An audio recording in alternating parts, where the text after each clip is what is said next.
22 भागों के बाद अमेंडमेंट पे आवा, जितने संशोधन संशोधन कल मैंने बताया था ना, कौन से आर्टिकल में संशोधन, भाग नंबर ही बताया था, आर्टिकल ही बताया था, कौन सा था आर्टिकल, कौन सा था 368 आर्टिकल पूछा उन्होंने, भाग ले लिख देंगे, भाग 20, ठीक है। भाग 20 में अनुच्छेद 368 के अनुसार हम संविधान में संशोधन कर सकते हैं। और संशोधन की प्रक्रिया कहां से, कौन से देश से ली गई है, बताओ कहां से, दक्षिण अफ्रीका, भूलना ना करा, और कल की तो बात है ये।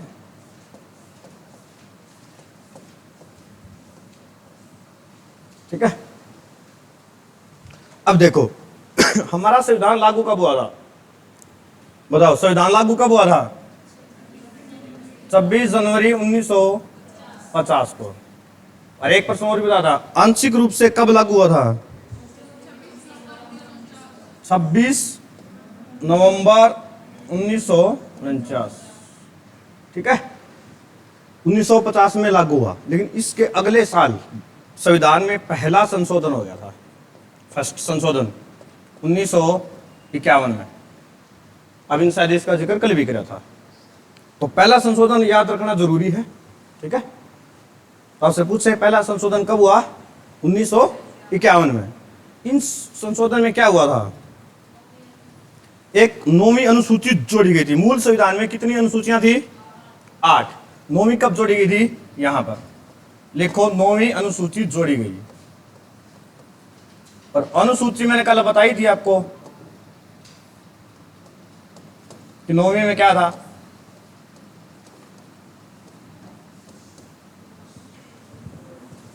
क्या हो गया, के पारे हंसो क्या, तो हंसनी बात हम सारा ने बताया, और पैया पैया खून मारा बचेगा, दोनों जनी एक ले हंस। 9वीं अनुसूची में क्या थी, कोई बताओ, कल ही तो पढ़ाया था, बता दो, हैं, भूमि सुधार। क्या था ये भूमि, कोई बताएगा इस कानून में क्या आया था, इसमें चकबंदी करी गई थी, क्या चकबंदी, चकबंदी क्या होती है, और किसकी करी गई थी, जमीन की। मेरे एक दिन पहले क्लास थी तो उसमें मैं जिक्र किया था, एक बात बताई थी, जमींदारी प्रथा, पाकिस्तान का भी जिक्र कराया था मैंने, कुछ याद हो तो, जमींदारी प्रथा। अंग्रेजों ने जमींदारी प्रथा को बढ़ावा दिया था बहुत ज्यादा। जमींदार कौन से होते थे, जो जमीन के मालिक थे, और ये नहीं मालिक भी 1-2 किला आ गया ये हो गया, नहीं, 100 किले, 200 किले, 2-3 हजार किले, किसी का 5000 किले हैं, वो क्या था, जमींदार था।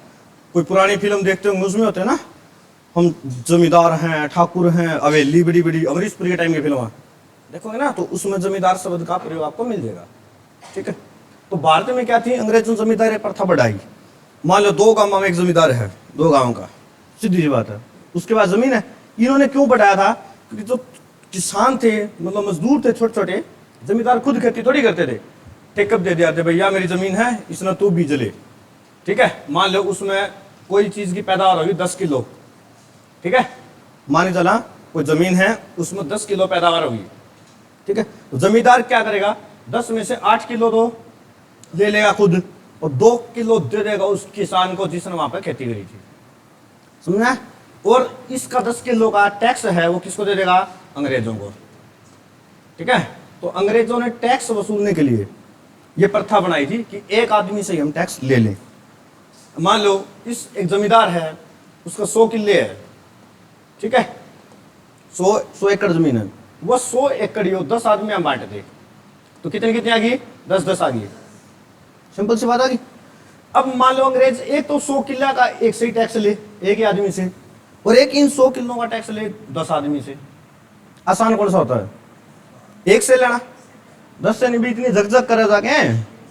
एक तो मैं एक ही बच्चों को पढ़ाऊं, एक तो मैं सारा पढ़ाऊं, फर्क को नहीं, ना इतना तेज बोलना पड़ा, ना मन माइक की जरूरत कहेंगे नहीं, एक ने बैठ के पास में पढ़ा दी, इतने सारे पढ़ाऊं तो क्या चाहिए मेरे को, एक पूरा सिस्टम चाहिए, समझ। तो इसलिए उन्होंने क्या किया था, जमींदारी प्रथा को बढ़ाया था।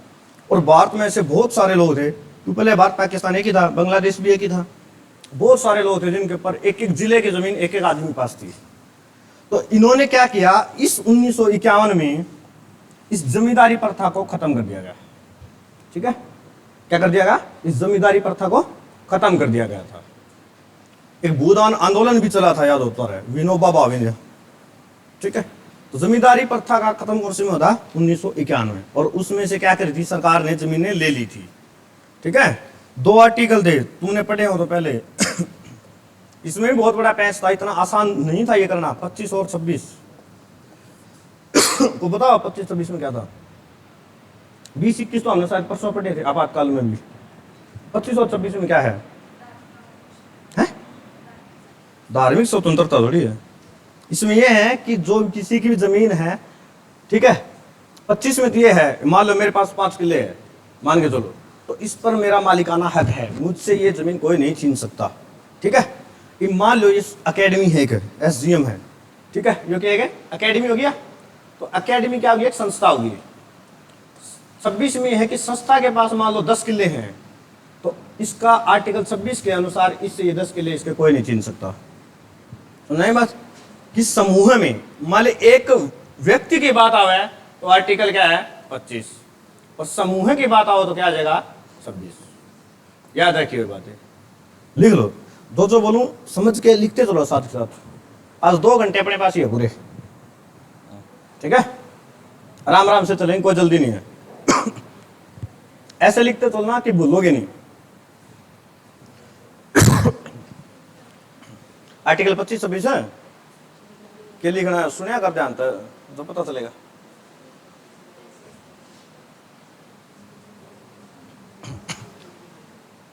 चलिए अब आपको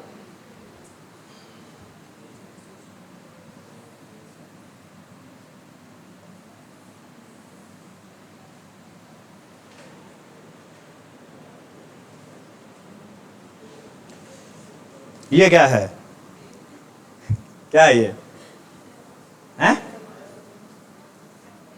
अरे है ये कुछ तो है, बताओ क्या हो। इतना नहीं बराबर मैथ के नाम घंटा पढ़ो, बताओ। वर्ग नहीं है वो, स्क्वायर है ना। लेकिन हम कहा है पॉलिटी में, तो पॉलिटी में वर्ग नहीं, ये क्या है, हमारे पास एक एरिया है, क्षेत्र है।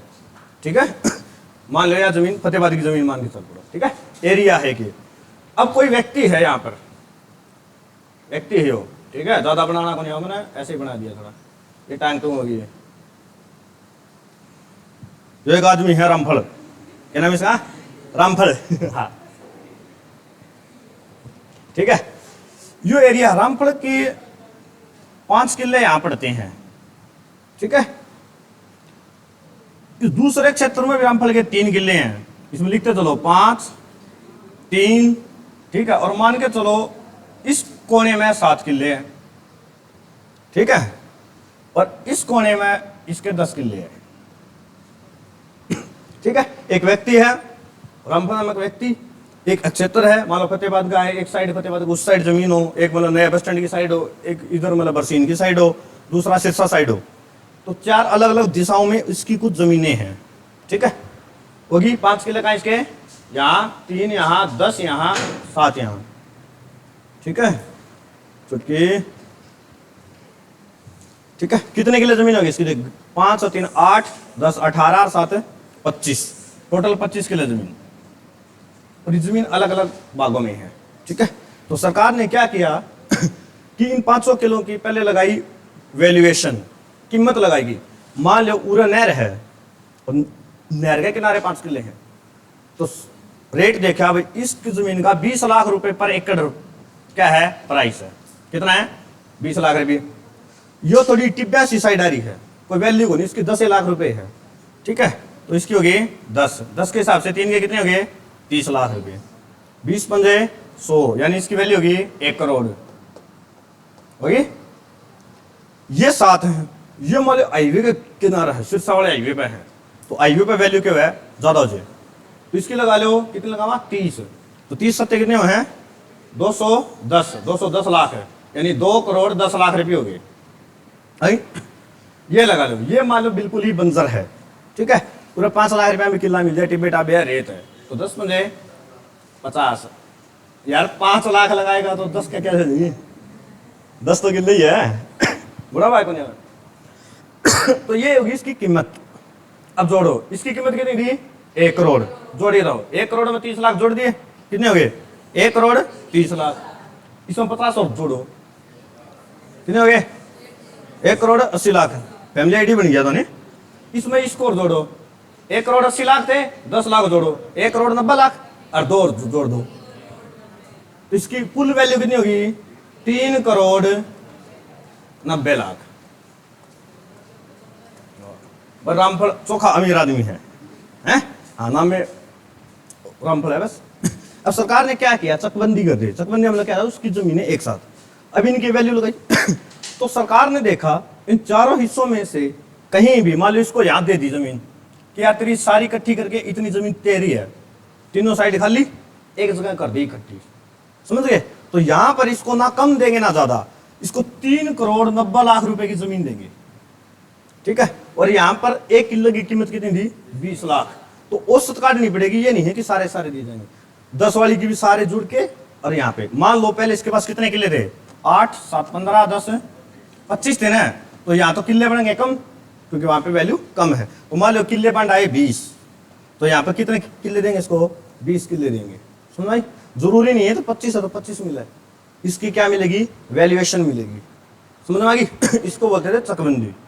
कारण क्या था, ये कोई फैक्ट्री आ गई, ठीक है, और मान लो अपना फैक्ट्री आ गई, इतनी जगह है, 100 किले किसी फैक्ट्री चाहिए, ठीक है। यहाँ पर एक आदमी की जमीन है, यहाँ पर दूसरे की है, यहाँ पर तीसरे की, यहाँ चौथे की, ऐसे मान के चलो यहाँ पर, और ये सारी एक की मान के चलो, तो आदमी कितने हो गए, 10। ये गोलदारे के आपके आदमी हैं। अब फैक्ट्री ने 100 एकड़ जमीन चाहिए, तो फैक्ट्री क्या करेगी भाई, इनके पास आएगी, हमें जमीन दे दो। तो मान लो इनमें से सारे मान गए, ये मान गया, ये मान गया, ये भी मान गया, ये मान गया, ये मान गया, ये मान गया, ये भी।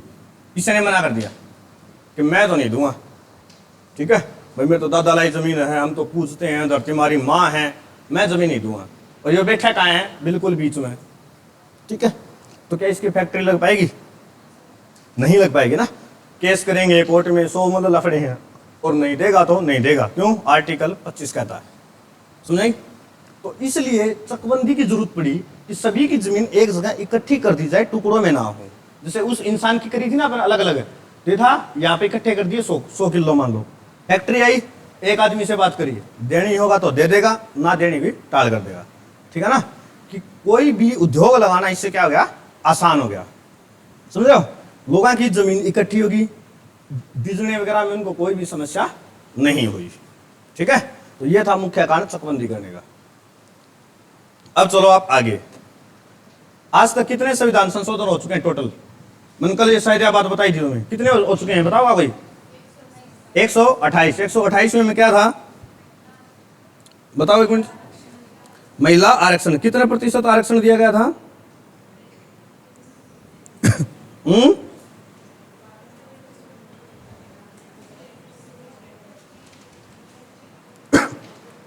कितना दिया गया था बताओ, 33 थोड़ी दिया गया था महिला को, 50% आरक्षण दिया गया है। कितना दिया गया है, 50%। अब लिखो 7वां आयोग, 7वां संविधान संशोधन, इसमें आया था फजल अली आयोग, फजल अली आयोग।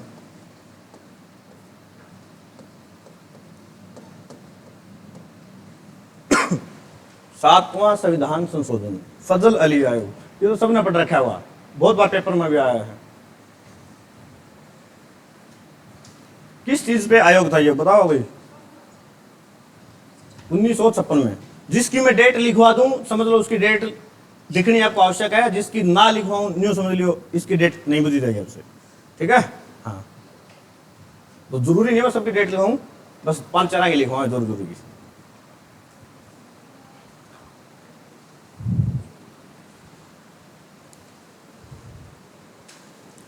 फजल अली आयोग गठित कब हुआ था, कितनी बार तो पहले पढ़ाया हमने वो। फजल अली आयोग गठित कब हुआ, 56 में धड़ी आया था। नेहरू साहब ने किया था, कब किया था, 1956 53 में। इसको लागू किया गया था 1956 में। ठीक है, इसमें क्या थे, इसमें भाषा के आधार पर राज्य बनाए गए थे। याद नहीं, जल्दी बोलिए, भाषा के आधार पर राज्य बनाए गए थे। ठीक है, पहला राज्य कौन सा बना था, कौन सा, आंध्र प्रदेश बना था। ठीक है, हाँ। इसमें 4 राज्य बनाए गए थे मुख्य तौर पर। बाद में मैंने एक दिन पहले बताए थे आपको, पेप्सू, ये एक ही राज्य हुआ करता था। पहले मैंने बताया ना, भारत जब आजाद हुआ तो भारत के में आजादी के समय सिर्फ 4 राज्य थे। एक का नाम क्या था, ए, एक का बी, एक का सी, एक का डी। ठीक है, मुख्य रूप से भारत को 4 भागों में विभाजित किया गया था। ठीक है, तो फिर ये बनाने पड़े राज्य। और पेप्सू में आपसे पेपर में पूछा गया था कितने भागों में तोड़ा गया था। ये एक स्टेट था पेप्सू, इसके 4 राज्य बनाए गए थे। नाम बताओ, बताओ दीपक। एक में तो तुम बैठे ही हो। बैठे किसमें हो आप, हरियाणा, जहां हिंदी बोली जाती थी और मैदानी भाग था वहां बना दिया गया हरियाणा। हरियाणा जी के पढ़ते हो ना, 35.17% राज्य, पंजाब का हिस्सा काट के हरियाणा बनाया गया था। दूसरा, जहां पर पंजाबी बोली जाती थी वो क्या हो गया, पंजाब। और जो पहाड़ी इलाका था वो क्या हो गया, पहाड़ वाला हिमाचल प्रदेश। और एक बनाया गया था केंद्र शासित, उसका नाम बताओ क्या, केंद्र शासित दिल्ली है।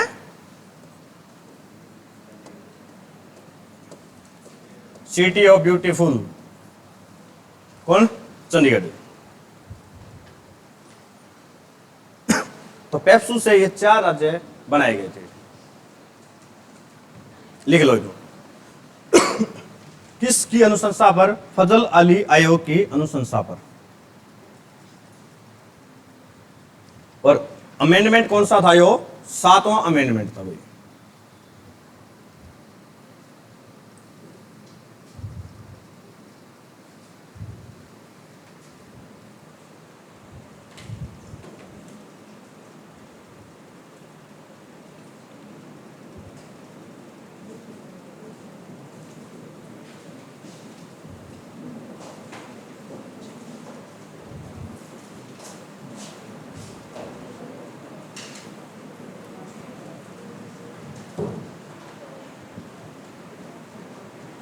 बढ़े आगे, इसका बाद लिखो 8वां,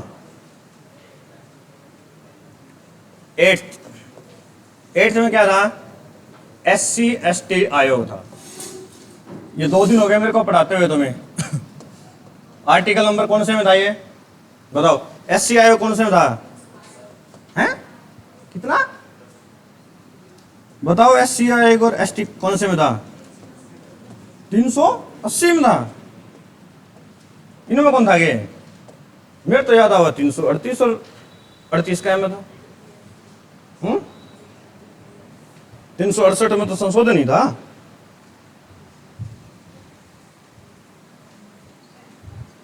ठीक है, इनका क्या किया गया था, गठन किया गया था।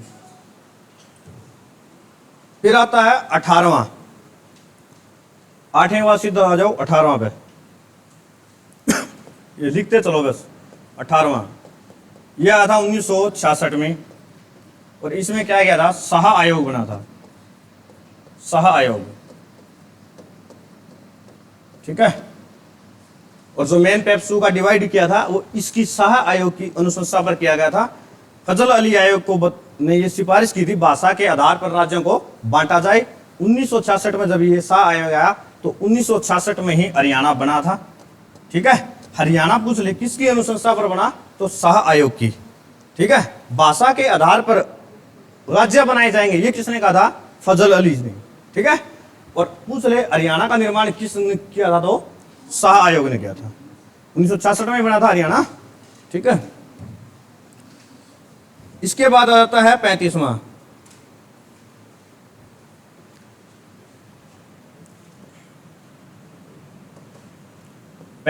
भाई।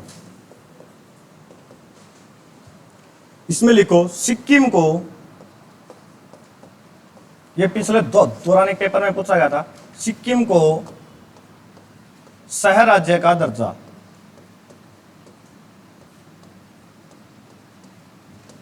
सिक्किम को शहर राज्य दर्जा, और ये अमेंडमेंट हुआ कब था? 1974 में।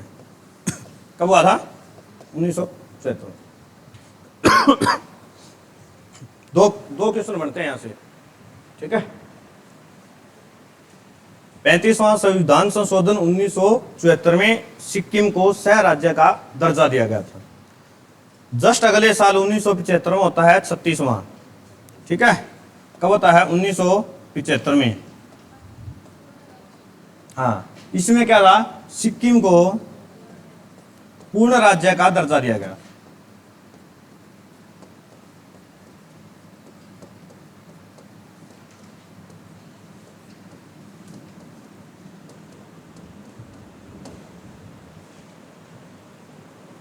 सिक्किम को पूर्ण राज्य का दर्जा दिया गया।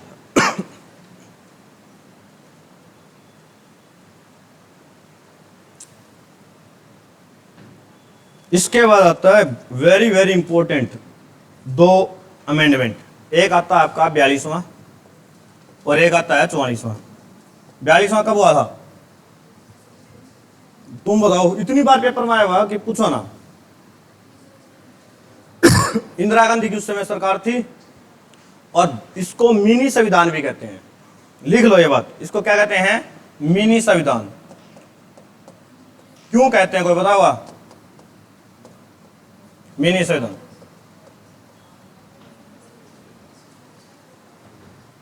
इसमें 59 बदलाव करे गए थे, 59 बदलाव, ठीक है। 59 चेंज किए गए। देखो 35 और 36 में एक एक है। 35-36 का एक में करना बहुत आसान काम था। शहर का दिया वहां पूर्ण का कर देते, सीधी सी बात है, हो जाता, लेकिन अलग अलग किया। इंदिरा गांधी ने 59 बदलाव एक साथ कर दिए थे। और कब किए थे? कब की बात है? 1976 की बात है। कोई बताएगा इसमें क्या क्या किया गया था? लिखो पहली लाइन। राष्ट्रपति की शक्तियां छीन ली गई थी। आपातकाल लगाना है तो इंदिरा गांधी ने सीधा कह दिया प्रधानमंत्री लगाएगा, राष्ट्रपति की अनुमति कोई आवश्यकता नहीं है। तो इसमें राष्ट्रपति की शक्तियां छीन ली गई थी।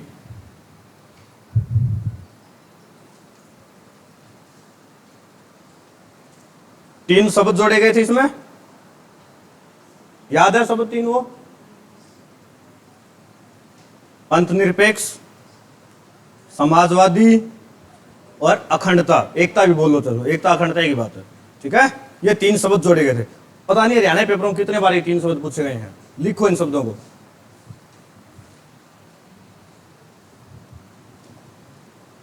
समाजवादी,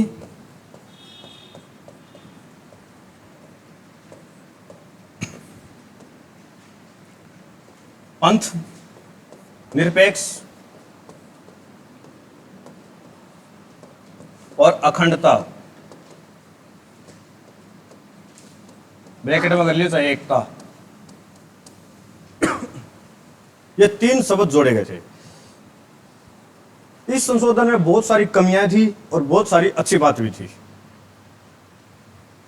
जैसे ये तीन शब्द जोड़े गए, बहुत अच्छी बात थी, लेकिन राष्ट्रपति की पावर छीन लेना बहुत ही गलत बात थी, ठीक है। एक लाइन और लिखो।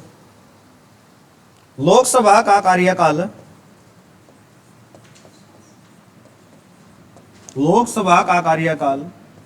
6 वर्ष कर दिया गया था।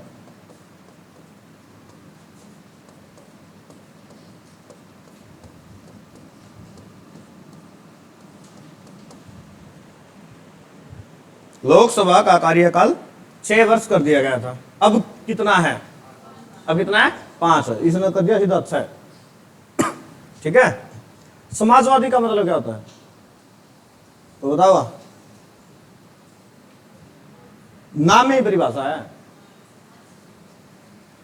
बोले चुप क्यों बैठी है? समाज, समाज क्या होता है? हमारा परिवेश जहां हम रहते हैं, आप सारे खड़े हैं, यो अपना समाज है, ठीक है। इसके हित में फैसले करना, ठीक है। जो काम समाज के हित में हो उसको बोलते हैं समाजवादी। जैसे आपने सुना होगा बहुत सारी पार्टियां कहती है हम समाजवादी हैं, ठीक है ना। कि हम लोगों के हित के लिए बने हुए हैं। ठीक है, मैंने एक बात आओ, भारत पंथ निरपेक्ष है या फिर धर्म निरपेक्ष है? एक होता है धर्म निरपेक्ष, एक होता है पंथ। इन दोनों में सब मेरे को फर्क बताओ क्या है? भारत धर्म निरपेक्ष है या पंथ? धर्म निरपेक्ष है। मतलब क्या था इसका? निरपेक्ष का मतलब क्या आता है? धर्म न छोड़ो, इसका मतलब क्या है निरपेक्ष? रटी रटाई बात को भी चीज समझी नहीं है नहीं?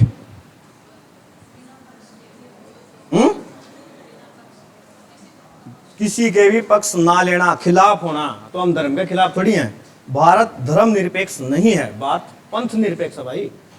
ये शब्द भी तो लिखा गया था, यहाँ पर धर्म क्यों का लिखा है, पंथ लिखा है। समझेगी? अब जैसे बहुत सारे लोग कहते हैं कि बात को जैन राष्ट्र बना दो, हिंदू राष्ट्र बना दो, मुस्लिम कहते हैं मुस्लिम राष्ट्र बनाएंगे, है ना?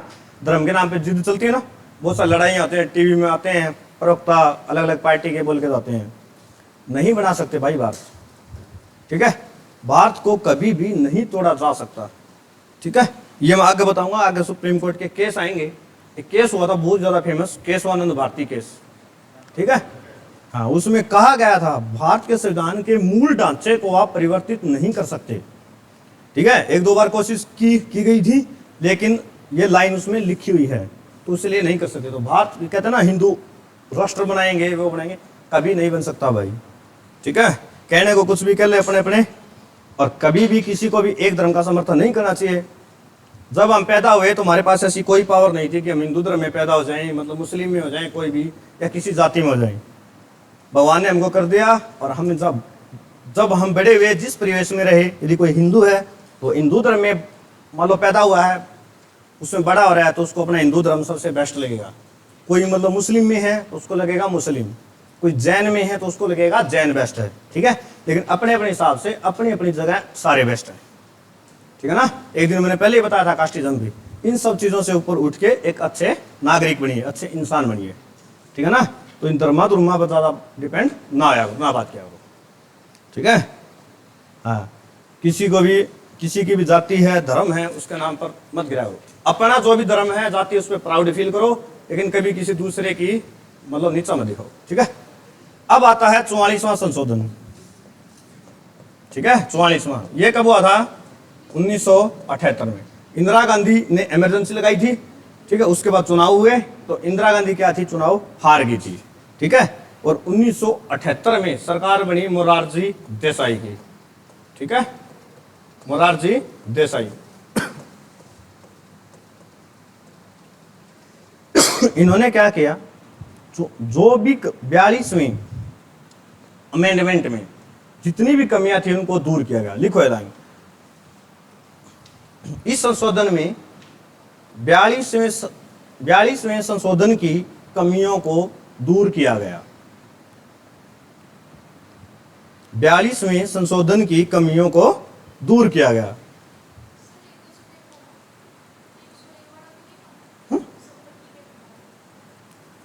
वो आगा हुआ ही मैं 42वां कड़ा था, वो 44वां था। होता तो मैं लिखवाई नहीं था, आर्टिकल 300 का है, अब आपका लिखवाएंगे। ठीक है ना? और 42वें में एक लाइन और लिखो, 42वें में याद आ गई मेरे। 42वें संविधान संशोधन में लिखो, मूल कर्तव्य जोड़े गए थे। मूल कर्तव्य जोड़े गए थे। 42वें संविधान संशोधन में मूल कर्तव्य जोड़े गए थे। आज वर्तमान समय में कितने मूल कर्तव्य हैं? 11। उस समय कितने जोड़े गए? एक 10 बोला, एक 9 बोला, मन तो दोनों गलत लगा। सोच लो, इनमें से एक और माइनस कर दो, कितने? 8। ठीक है, और वर्तमान में कितने हैं? 11 हैं, तो वो बहुत अच्छी बात थी। 44वें लाइन लिख ली, 42वें की सारी कमियां दूर की गई। और अगली लाइन लिखो, संपत्ति के अधिकार। पहले क्या था? संपत्ति का अधिकार मूल अधिकार था। ठीक है, सिंपल एक प्रश्न आवा, वो ही बता दिया मैं, पीछे बेटा ने। संपत्ति का अधिकार क्या था? पहले मूल अधिकार था। ठीक है, इसको क्या क्या बना दिया गया था, कानूनी अधिकार। मूल अधिकार का मतलब होता है वो अधिकार जो आपसे कोई छीन नहीं सकता कभी भी, ठीक है ना। अब मान लो ये अपनी जगह है और यहाँ पर सरकार को ये लगे कि मेरे को कोई भी प्लांट करना है, मतलब मिसाइल लॉन्चिंग करनी है यहाँ से, तो मूल अधिकार होता तो हम मना कर देते कि हम नहीं देंगे, तो हमसे कोई छीन नहीं सकता था। संपत्ति का अधिकार कानूनी अधिकार होगा तो उसमें देना पड़ता है। दूसरी बात ये है, अब जैसे अपने समाज में क्या रीत है, मान लो एक बाप का एक लड़का एक लड़की है, ठीक है, दोनों बड़े हुए, लड़की की शादी कर दी, लड़की अपने घर चली गई, लड़के ने अपनी बहन की कदर नहीं करी, बिल्कुल ही ना, जात नहीं बुझी उसकी, है ना बात में ना कुछ और। तो लड़की पहले क्या था जो सारी प्रॉपर्टी है वो सिर्फ लड़के को मिलती थी, तो लड़की क्या कर सकती है, मांग कर सकती है कि मुझे भी मेरा हिस्सा चाहिए। मान के चलो 2 किले हैं तो 2 एक एक करके डिवाइड हो जाएंगे, ठीक है ना। क्यों, संपत्ति के अधिकार का। इसको लिखो कानूनी अधिकार बनाया गया। पहले क्या था, मूल अधिकार, चेंज करके हो गया कानूनी अधिकार, ठीक है। और आर्टिकल कौन सा था, 300 का भाग है, मैंने पहले बताया था। ये क्या है गाइड है, जहां भी लिखे दिखे हैं समझ लो संशोधन है, ठीक है। ये क्या होते हैं, अमेंडमेंट होते हैं।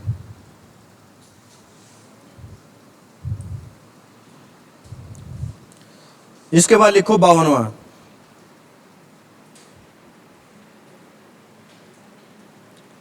कब हुआ, 1950 में, उसमें 60 में। 52वें संविधान संशोधन में क्या था, 10वीं अनुसूची जोड़ी गई थी। अनुसूची में पढ़ा था, नाम क्या था, दल बदल। नाम क्या था भाई, दल बदल। किसके समय की बात है, राजीव गांधी की।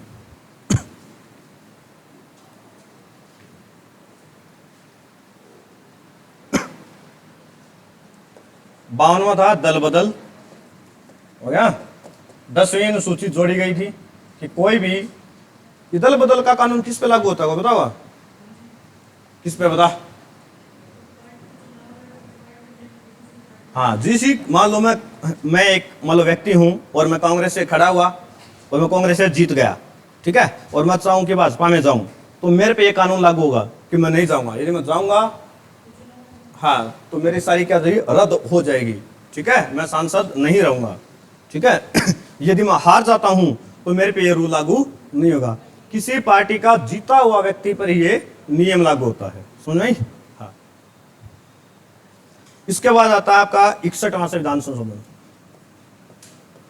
ये तो सबने पढ़े रखा होगा। राजीव गांधी के समय होता, क्या किया गया था इसमें, बताइए, तुम्हें पूछूं, उधर क्यों देखा, कौन ना।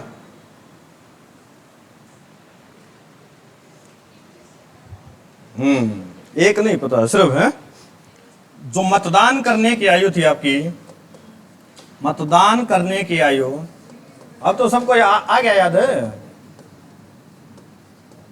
21 वर्ष से घटाकर 18 वर्ष की गई।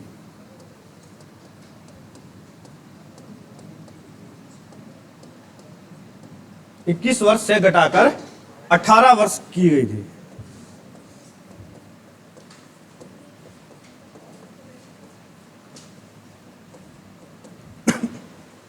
इकसठवें संविधान संशोधन के तहत हुआ कब था यो, 1900, और वो 63 में अटका पड़ा है।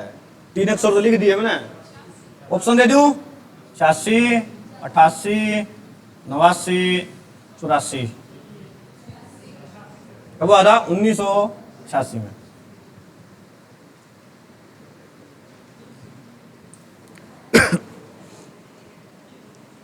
इसके बाद लिखो 65वां संविधान संशोधन।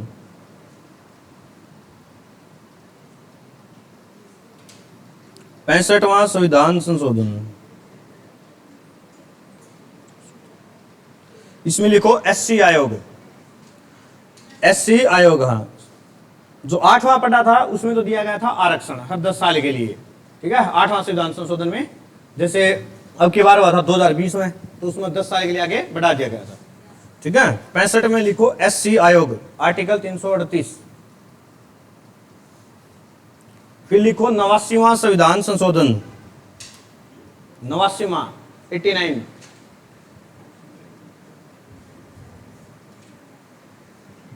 इसमें लिखो एसटी आयोग, एसटी जनजाति के लिए, एससी एसटी। और आर्टिकल 338 कै, क्या था 338 का कै।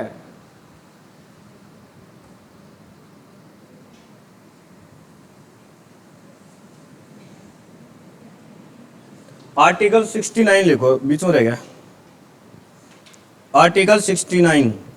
ये 65 आएगा तो इसलिए एसटी वाला इसके साथ करा दिया 65, ताकि बोलो ना याद रहे। 69, दिल्ली पांडिचेरी में विधानसभा बनाई गई। 69 में क्या है, दिल्ली और पांडिचेरी में विधानसभा बनाई गई।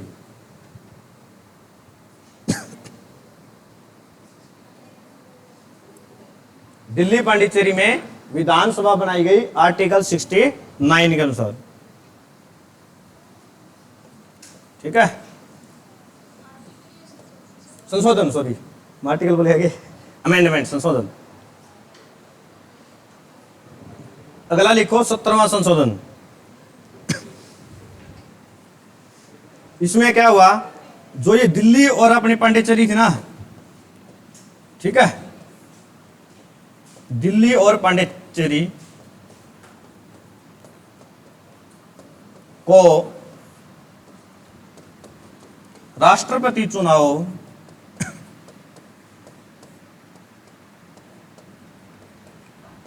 चुनाव में हिस्सा दिया गया इसको, ठीक है, या हिस्सा लेने का अधिकार दिया गया। हिस्सा लेने का अधिकार दिया गया।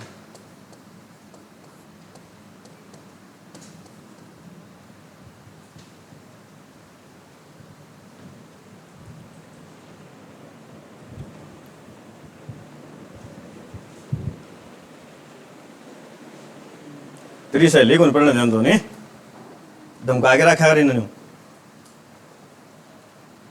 मैं वो तो अधिकार दुआऊं और महिला आयोग बनाए बैठा हूं, कि लड़कियां लड़कों से कम नहीं है। पुरुष आयोग नहीं है कोई भी, महिला आयोग तो है।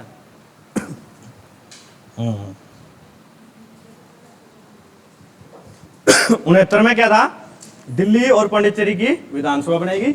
70 में क्या था, इनको राष्ट्रपति का जो चुनाव होता है उसमें वोट करने का, भाग लेने का अधिकार दिया गया था। ठीक है, फिर आर्टिकल आता है 73वां, और ये मैं नहीं बताऊंगा, आप बताओगे। आर्टिकल नहीं, संशोधन, 73वां संविधान संशोधन। ये मुझे आप बताओगे, क्योंकि मैं ये कम से कम 20 बार में खुद पढ़ा चुका हूं तुम्हें। सरदार जी ध्यान कितने, दसो फिर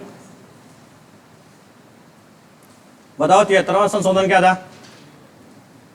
यहां जाओ, आप उठ के यहां जाओ, आ जाओ, मेरा जी नहीं लग रहा तेरे बिना। I miss my Sardar ji, I miss him होता ना बॉयज के लिए। यहां जा यार, इतना क्यूट सा लड़का है, तो छोटा सा। और जो भी मेरे को बात करता हुआ दिखाई दिया, मैं आगे बुला लूंगा।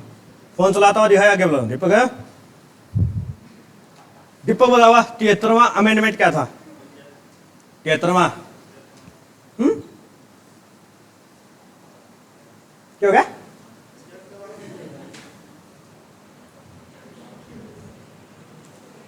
सुरेंद्र कहां, सुरेंद्र आर यू नो, बताओ फिर।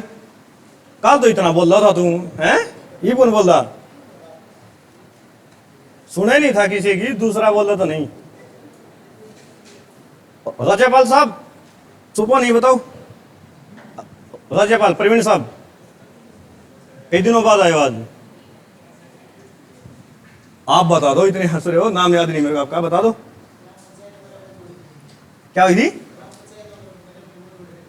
नगर निगम भी जोड़ दिया था इसमें, मैंने सिर्फ 73 पूछा।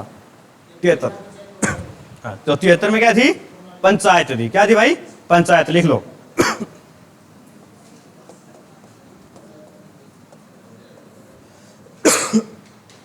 73 में अमेंडमेंट में किसको, पंचायत को। कब की बात है, 92-93 की। लागू कब हुआ था, 93 में। तुमको डेट याद रखनी है, 93 की। 74 में क्या था, इससे संबंधित ही नगर पालिका। और ये दोनों कौन कौन सी अनुसूची में है, ये बात रुको मैं किसी और से पूछूं। न्यू एक दो बार की बताओ क्या फायदा है, बताइए। पंचायत कौन सी अनुसूची में है? डंडा होता है ना, मैं खींच के मारूंगा। तुम बताओ गुड़िया, पंचायत कौन सी अनुसूची में? कल ही पढ़ाया था मैंने। तो कॉपी बंद कर दो, कॉपी नहीं खोलनी। बताओ दोनों है, बताए क्या तो कौन मेरा आई नहीं थी कल? हाँ, ये क्या नाम इसका? मुस्कान है क्या नाम? कौन सी में पंचायत है? नहीं बेरा, दोनों पीछे है। मोनिका कौन सी में पंचायत बेटा? चुटकी, जब से पीछे बैठने लगे हो खराब हो गया।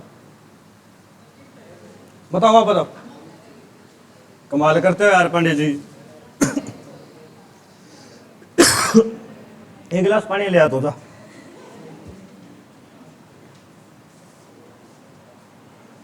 सिंपा कौन सी में है? इन 4-5 हाथ तो तुम डंडा लेके आना पड़ा क्लास में, भाग तो सकते नहीं कहीं। बताओ तुम दोनों बताओ। 11वीं में? कहां से दर्द कर लिया बार में? हाँ, पंचायत कौन सी में है? 11वीं में। अरे मूर्ख है रामखोर, तो मैं पूछ रहा हूं यहां से, तो कल ही तो लिखवा था, कॉपी खोलो, एक दो पेज ही तो पीछे पलटने दे। नकल करने के लिए भी अकल चाहिए। धन्यवाद भाई।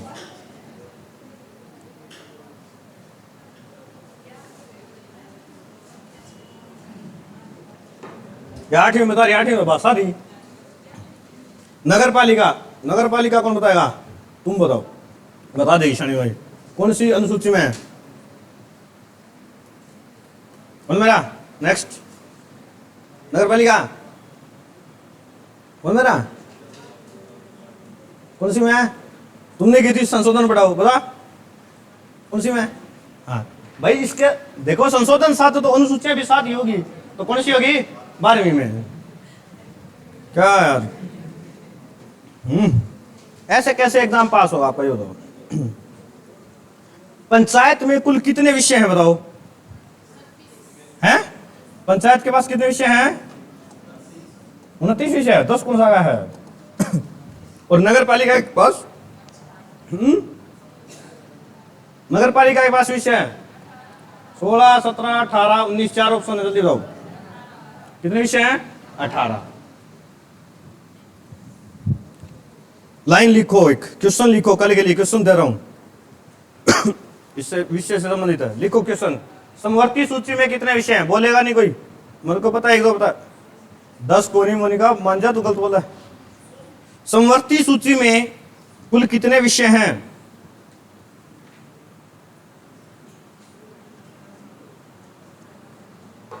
अगला लिखो, राज्य सूची में कुल कितने विषय हैं? और तीसरा लिखो, केंद्र सूची में कुल कितने विषय हैं? समवर्ती सूची, राज्य सूची, केंद्र सूची, और चौथा लिखो, अवशिष्ट सूची में कुल कितने विषय हैं? अवशिष्ट।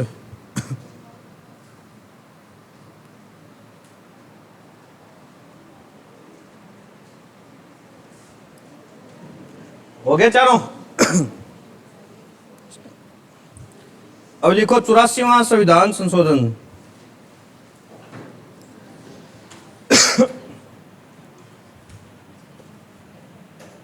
84वां कब हुआ था? ये 2002 में। ठीक है, इसमें क्या है भाई? संसद की, लोकसभा की, संसद की 2026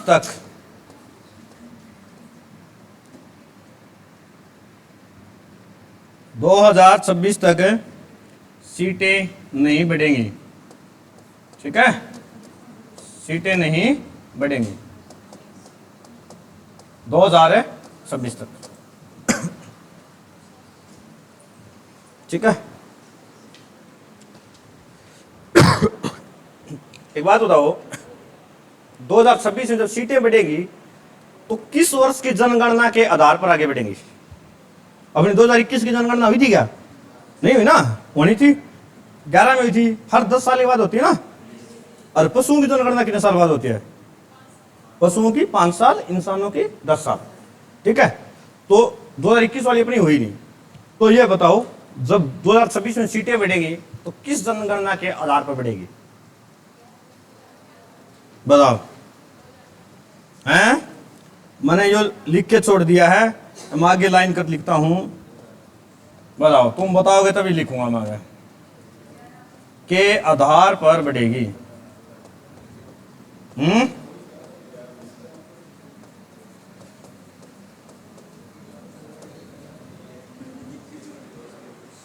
हम लिख के छोड़ दे, बताओ। लिख के छोड़ दूंगी।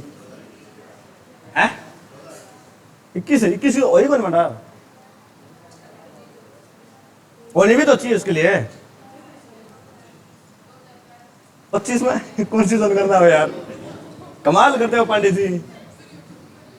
हैं? 13 हमको तो थी जनगणना। लिखो 2001 की। 2001 की जनगणना के आधार पर 2026 में सीटें बढ़ेंगी।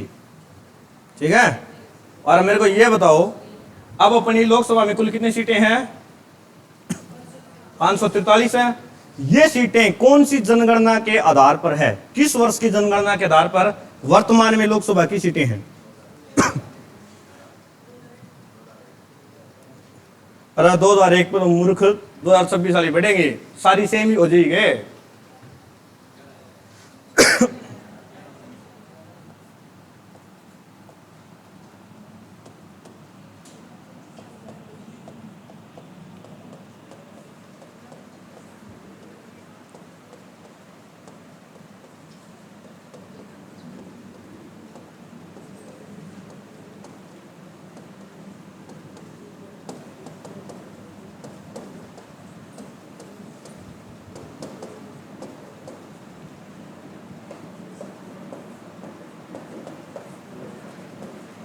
लो भाई, अब तुम बताओगे जब ये लिखूंगा मैं यहाँ कौन सा वर्ष की है।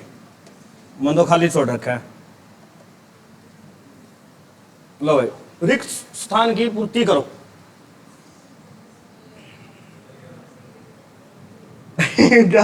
अरे मूर्ख आदमी, 2011 में कितनी सीट थी ये बता दो मुझे। ये तो पहले ही बढ़ ली होगी। 2011 वाली को तो आज भी आधार नहीं मानते हम। कम से कम 20-25 साल पुरानी जनगणना होनी चाहिए, तो ये भी पुरानी होनी चाहिए।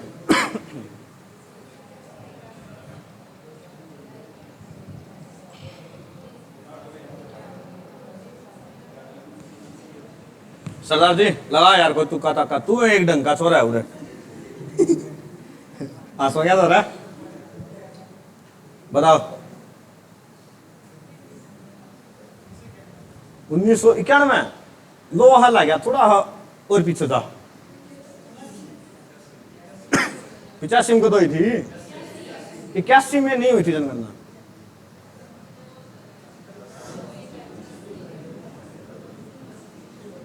इक्यासी वाली 2 साल पहले होगी थी।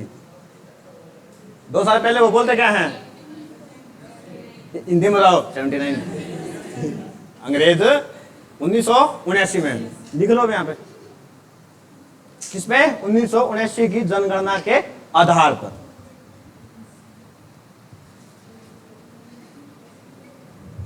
और आज मैं एक प्रीवियस ईयर का पेपर लेकर आया हूं, वो सोल्व करेंगे।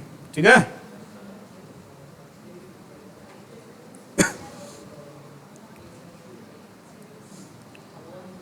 फिर लिखो अमेंडमेंट नंबर 86। सिंपा बात ना करे, थप्पड़ फेंक के मारूंगा मैं इसे। सुन गया क्या? हाँ, 1986 नहीं, 86वां संविधान संशोधन। इसमें लिखो शिक्षा मूल अधिकार है। क्या है? मूल अधिकार है।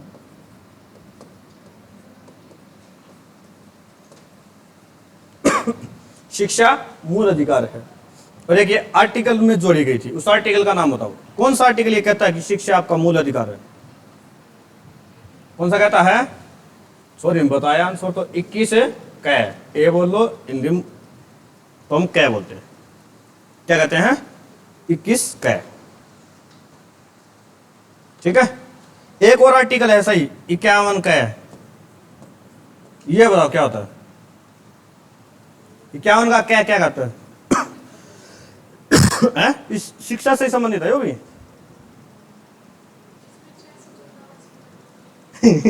ध्यान हो गया सरदार जी तो। हाँ,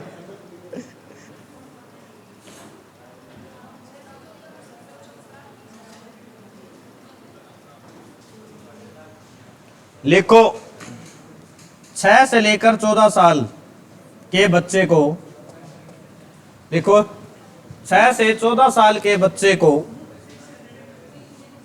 अभिभावक स्कूल लेके जाएंगे, यानी 6 से 14 साल के बच्चे को स्कूल भेजना अनिवार्य है। ये लिखा है आर्टिकल 51A अनुच्छेद 51 कै में। ठीक है, 6 से 14 साल के बच्चे को स्कूल में पढ़ाया जाएगा, अनिवार्य है। ठीक है, शिक्षा का अधिकार 21 कै में है, और माँ बाप का है कि बच्चे को लेके जाएंगे वो किस में है, 51 कै में है। ठीक है, इसके बाद आ जाओ आप आगे 91 91।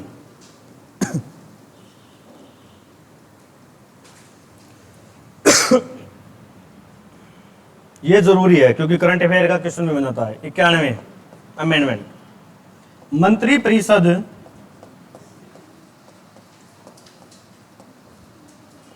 का आकार लोकसभा के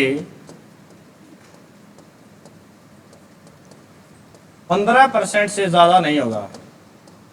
ठीक है, मंत्री परिषद का आकार लोकसभा के 15% से ज्यादा नहीं होगा।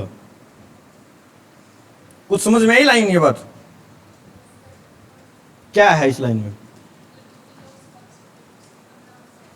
अब मान के चलो, मान को गए है 543 लोकसभा सीटें हैं और इनमें से मंत्री बनाने हैं, तो इसके 15% से ज्यादा नहीं बन सकते।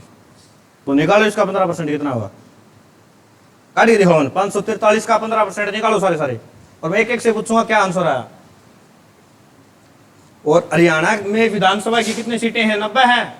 इसका भी काटो, हरियाणा और सेंटर दोनों को बताना चाहिए। निकाल, तुम भी निकाल।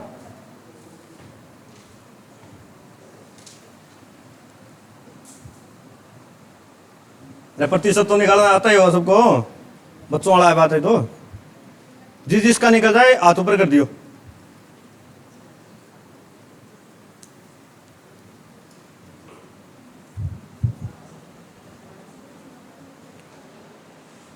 चीटिंग नहीं, बताओ ना, बताना, मुझे अपने आप निकलेगी।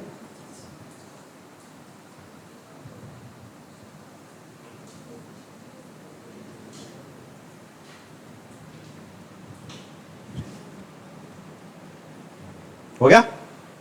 कितना आया आज से बताइए। मन दिखा दे, मैं देख लूंगा, उसको दिखा दे। मन उत्तर चाहिए, परसेंटेज का नहीं आओ। मैंने लिखा कहाँ है तूने? क्या है? कितने? 325.4। हे भगवान, अरे माँ मूर्खों, कॉमन सेंस यूज कर लो तो भी नहीं करेगा। अब 18वीं लोकसभा बनी है, ठीक है, 18वीं लोकसभा बनी है। कितने मंत्रियों ने शपथ ली है अब तक? ये न्यूज में भी आई हुई है बात। न्यूज तो देखते ही नहीं हो तुम। मैंने क्या काटा, न्यूज में देखी थी मैंने तो। ठीक है, 18वीं लोकसभा में 72 मंत्रियों ने शपथ ले ली। ठीक है, और 9 और बाकी हैं कि 9 मंत्री और ले सकते हैं। तो ये आंकड़ा कितना हो गया? 72 में तो 9 आता हुआ जोड़ना कितना हो गया? 81%। 81 मंत्री से ज्यादा हमारी संसद में मंत्री नहीं बन सकते। समझ आएगी? ऐसे ही 90 का काटना, 90 का 15%। कॉमन सेंस यूज करो। 100 है, प्रतिशत कहाँ आता? 100 पे कि पूरे 100 होते तो मतलब कितने बनते? 15 बनते। अब कितने हैं? 90। ठीक है ना? तो कहने की बात है कि यहाँ पे 5 और वाले 85 होते तो पूरे 14 होते। तो इस तो एक क्या जगह कम, तो 14 बनेंगे। ठीक है। हाँ। आधा आदमी तो बढ़ नहीं सकता ना, सिंपल सी बात थी यार। ठीक है, 91 हो गया। अब आगे देखो, इसके बाद लिखो 92वां अमेंडमेंट। 92 में क्या थी? भाषा। क्या थी? भाषा। 3 संशोधन ऐसे हैं हमारे यहां पर जो भाषा से जुड़े हुए हैं। एक है 21, एक 71, एक 92। इन तीनों में लिखो कुछ कुछ भाषा जोड़ी गई थी, लिखो में। 21 में कौन सी जोड़ी गई थी? सिंधी। 21 में सिंधी, ठीक है। 71 में लिखो नेपाली, मणिपुरी और कोंकणी। नेपाली, मणिपुरी, कोंकणी जोड़ी गई थी 71 में। नेपाली, मणिपुरी, कोंकणी लिख दूं मना तो। नेपाली, मणिपुरी, कोंकणी कहां पर बोली जाती है भारत में? बोली कहा जाती है कोंकणी।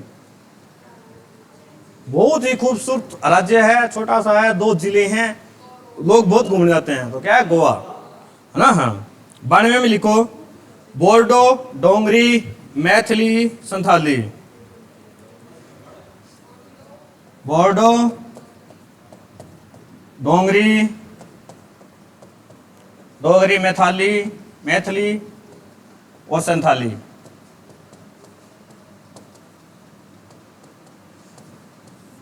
तो मूल संविधान में तो 14 ही थी, अब कितनी हो रही है? 22 हो रही है, ठीक है।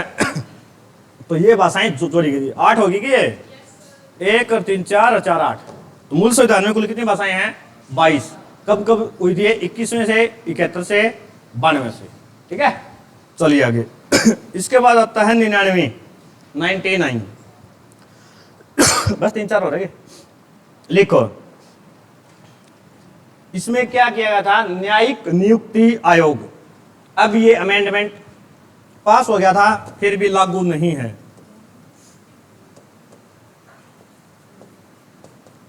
न्यायिक नियुक्ति आयोग, ठीक है। सरकार ने इसलिए बनाया था कि सुप्रीम कोर्ट, हाई कोर्ट, इनमें जज के लिए। अब जजों की नियुक्ति होती है, एक विधि होती है, उसका नाम होता है कोलेजियम। क्या होता है? कोलेजियम। लिख लो, जजों की नियुक्ति किस विधि द्वारा होती है? तो वह है कोलेजियम। जजों की नियुक्ति कोलेजियम विधि द्वारा होती है।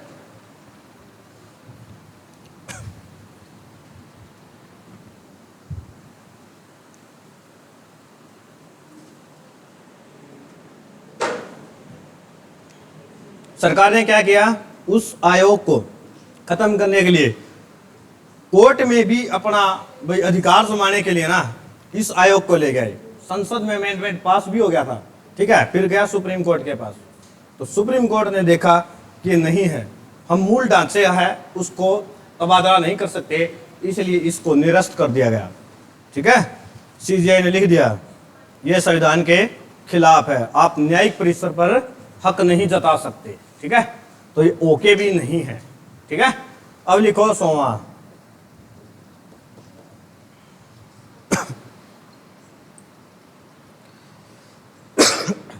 ये क्या था? भारत और बांग्लादेश के बीच हुआ था। बांग्लादेश के बीच कुछ क्या था? भूमि थी, भूमि क्षेत्र को लेके, ठीक है। भारत और बांग्लादेश के बीच, ठीक है। कुछ भूमि भारत के बांग्लादेश के पास थी, बांग्लादेश के भारत के पास थी, उन्होंने अपनी सीधी लाइन खींच ली, ठीक है। उसमें सुधार हुआ, वो कौन सा था? 100वां संशोधन था, ठीक है। फिर लिखो 101वां। अरे यो भाई, सब ने याद रखना बहुत जरूरी है। ऐसा मैंने एक बात हो, ऐसा कौन सा अनुच्छेद है जिसके तहत सुप्रीम कोर्ट ने इसको खत्म कर दिया? ये बताओ। सुप्रीम के कोर्ट के पास किस अनुच्छेद से पावर है कि सरकार का बनाए कानून को उसने निरस्त कर दिया? बताओ किस अनुच्छेद में लिखा गया है? ऑप्शन दिए जाए आपको। 11, 12, 13, 14, 17, 19, 6 दे दिए।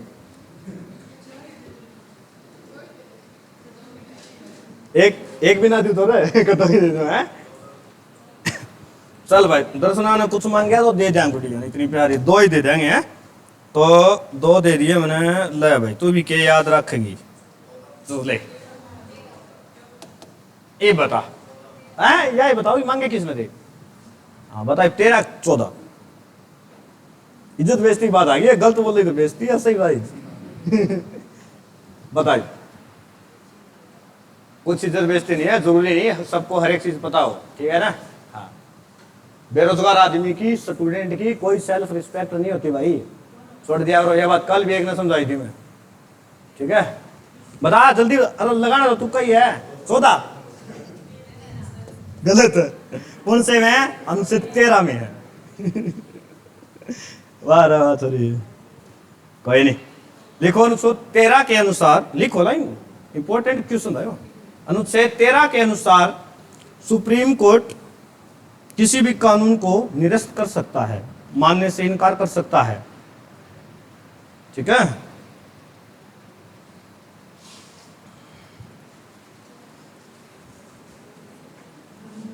इसके बाद आता है अपना 101वां संविधान संशोधन। 101वां संविधान संशोधन। और ये वाला इतनी बार पेपर में आ रहा है, हर स्टेट के पेपर में आता है, एसएससी में आता है, हरियाणा में ही पता नहीं कितने बार आ गया। और मुझे इसलिए तुम बताओगे, ये किसी ने भी कोई पहले पेपर दिया हो तो क्वेश्चन जरूर आया होगा। बहुत ही फेमस है, करंट अफेयर में मुद्दा चलता रहता है इसका, है? बताइए। नाड़ मारे थी क्या है? जीएसटी। क्या था? जीएसटी पर। जीएसटी लागू कब हुआ था? वाह चिंपा वाह, 1 जुलाई 2017 को पूरे देश में जीएसटी लागू हुआ था, ठीक है? 101वां संविधान संशोधन था। सबसे पहले लागू किस राज्य ने किया था? चिंपा बताओ। वाह, यहां आप बहुत गलत हो पढ़े साहब। असम, मिजोरम, नागालैंड, मणिपुर।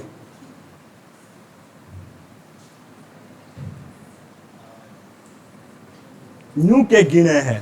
ऑप्शन बता दिए हैं? कौन सा था?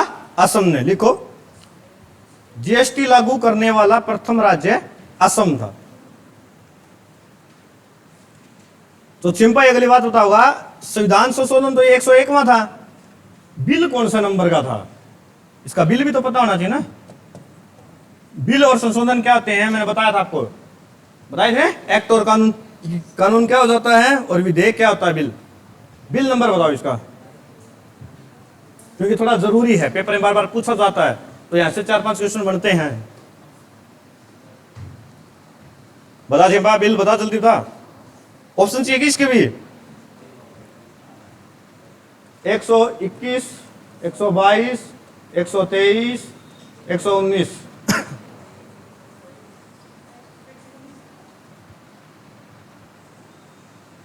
ले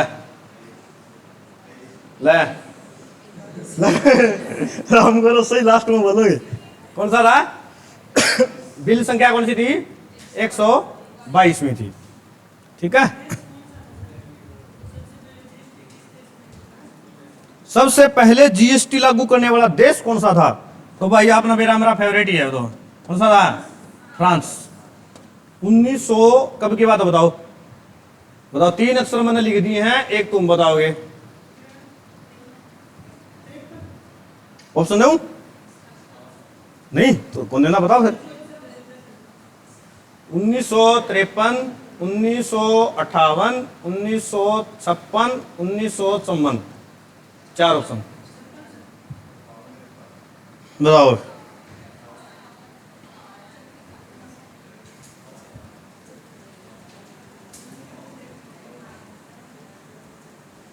अब मैं उत्तर दूंगा, घर से लाओगे सर्च करके बताओ, बताना है फिर लाओगे सर्च करके, जल्दी बताओ, बताना है तो 1953 कर लो।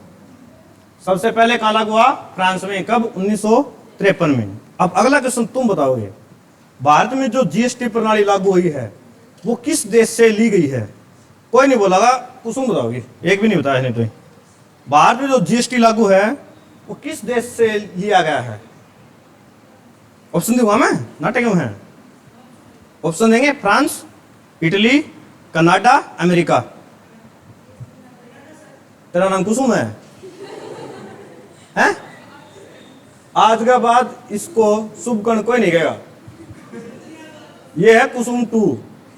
एक पहले कमलेश 2 आई थी अपने, ये कुसुम 2 है।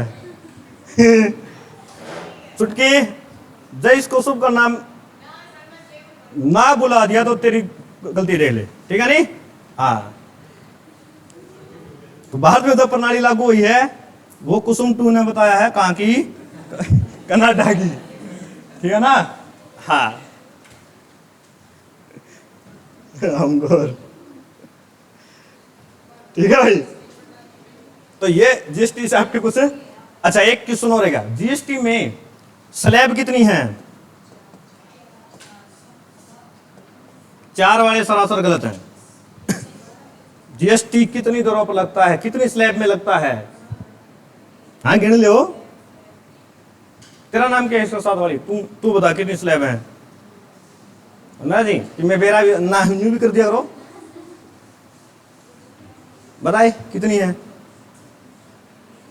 3। कौन कौन सी बता? 3 है? कितनी स्लैब है? 5 है भाई। कितनी है? 5 स्लैब है। कौन कौन सी हैं? 5 स्लैब कौन कौन सी हैं? 0, 5, 12, 18, 27 कौन सा का है? 28। ठीक है। सबसे ज्यादा जरूरी चीजें हैं उन पे 0% जीएसटी लगेगा, यानी 0% टैक्स लगेगा। तो उससे थोड़ी कम जरूरी है उन पे 5%, उससे थोड़ी और कम जरूरी है 12, और फिर जो नॉर्मल है वो 18, जो लग्जरी आइटम होते हैं वो 28। ठीक है। इन्होंने बताओ, जो चोरियां का लिपस्टिक का है उस पर कौन सा टैक्स लगा इन्होंने? बताओ। तुम्हारी वो क्रीम आती है लेके मिल्क में ना, उस पर कौन सा टैक्स लगा है? कितना लगा है? 28, क्योंकि सारा मेकअप का सामान है, लग्जरी आइटम है, कोई जरूरी नहीं है। ठीक है। तो ना यूज करा करो कॉस्मेटिक का, नेचुरल रहा करो, नेचुरल ब्यूटी सबसे अच्छी होती है। ठीक है। अब कोई खाने पीने की चीजें हैं, दूध दही दाल है, उन पे 0, लेकिन अब इनको 0 से निकाल के 5 में कर दिया गया है, 1-1.5 साल पहले ही। ठीक है ना। पहले इन पे क्या था? 0 था। ठीक है। तो इसकी 5 स्लैब है, याद रखियो। कोई कार खरीदनी है, गाड़ी या कार, उस पर कितना लगता है? कार के एक लग्जरी आइटम है, तो उस पर क्या लगेगा? 28% लगेगा। ठीक है ना। हाँ। आगे बढ़े, एक दो और करवा देते हैं। लिखो 102वां 102।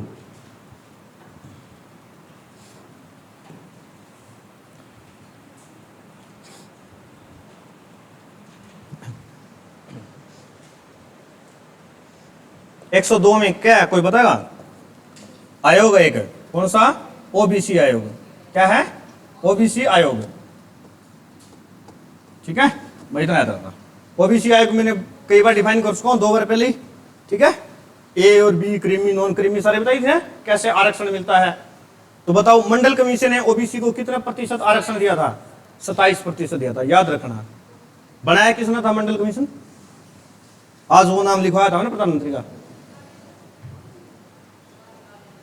अरे इंदिरा गांधी पद किसकी सरकार बनी थी?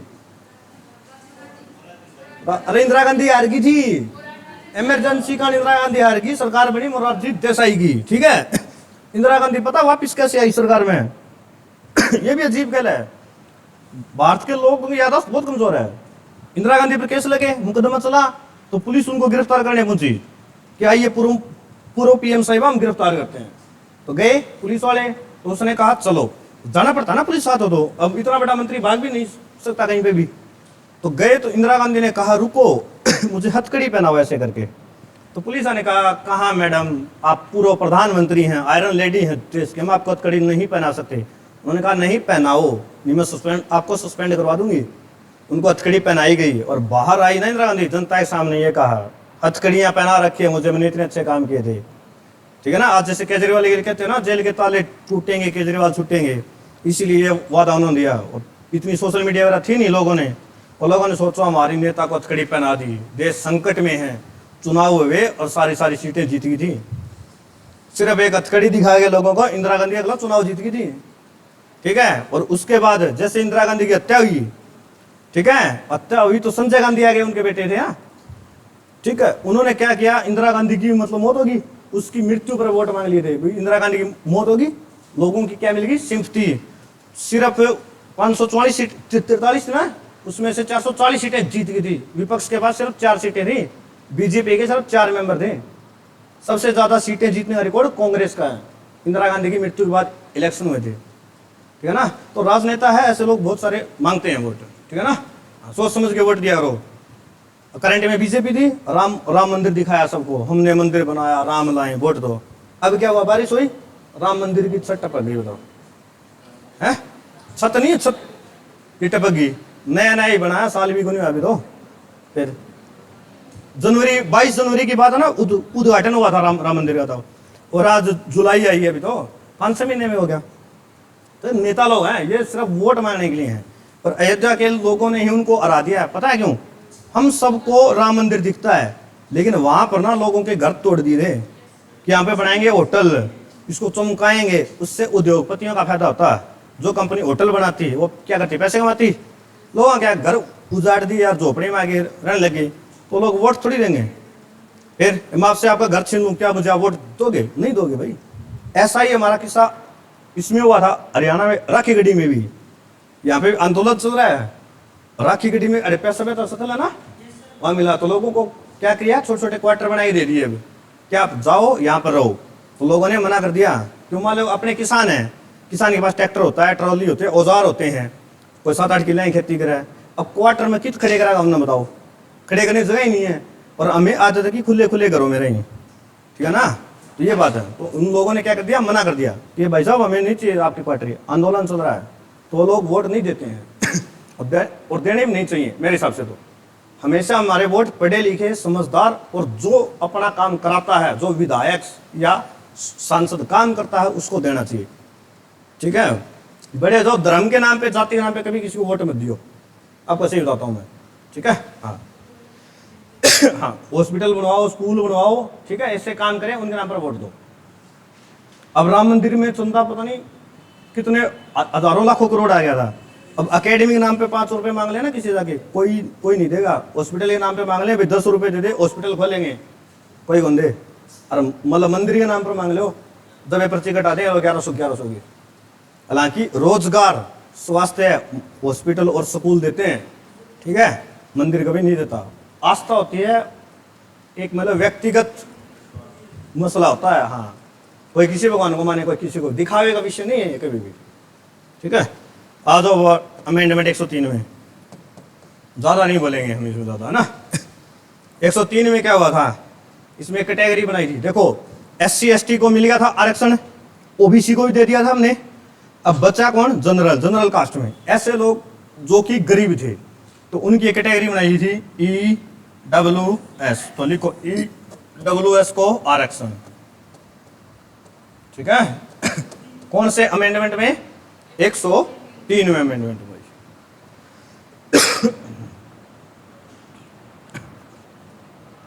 अब हरियाणा में विधानसभा में चुनाव भी होंगे। अब आपने देखा परसों चौथे रिजल्ट आया था, क्वालिफाई कौन है, नॉन क्वालिफाई, उनका निकाला। दिल्ली नोटिस आते हैं, दिल्ली क्यों, लोकसभा में 5 सीट आई 10 में से, और 5 में छोड़ो, ये मान के चलो 3 आई है, क्योंकि भिवानी की, गुरुग्राम की मात्र 25-25 हजार वोटों से जीते हैं। तो क्या है, वहां पे कुछ नहीं है। हरियाणा में 90 विधानसभा सीटें हैं, और ये 5-5 अगर ना, तो 56 पे कांग्रेस आगे है।